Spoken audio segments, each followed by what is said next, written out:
Joe Scurto here with Spectacular Magazine, and the North Carolina Central Eagles are set to host Winston Salem State for a North Carolina clash in week 3 of the college football season on Saturday night at 6 o'clock p.m. Eastern time at O'Kelly-Riddick Stadium. It didn't bode well for the Eagles last week, getting defeated by Marshall 44-10, but they were a much stronger opponent who they're going to see this week at home. And they were riding high after a week 1 defeat over Alcorn State 23-14. They were a 19-point underdog. They had never defeated Alcorn State in the history of the program.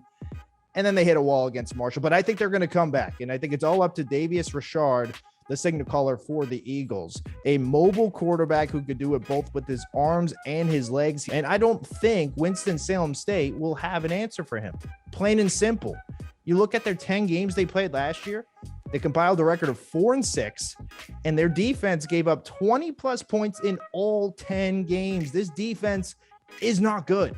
So I expect the Eagles to ground and pound, and I expect Richard to really have a good game with both his arms and his legs. I want to see Jordan Freeman more involved. He only had 4 carries for 3 yards a week ago. Before that, in week 1, he had over 70-plus, and he averaged over 8 yards a carry. Feed him the ball, dominate the time of possession, extend the drives, and just really put Winston-Salem State's offense on their toes. The crowd is going to be going wild for the Eagles this week, and I expect that to have a huge factor against an opponent, like we already said, is pretty weak, and they are 0-1. They are seeking their first victory, and I got the Eagles all the way in this one, 30-10. And I think the ground and pound method is going to be huge.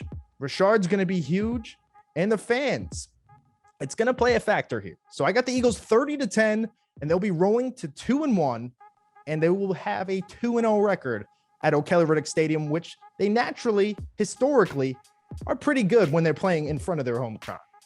And we'll see what happens tomorrow, but expect the Eagles to dominate on Saturday.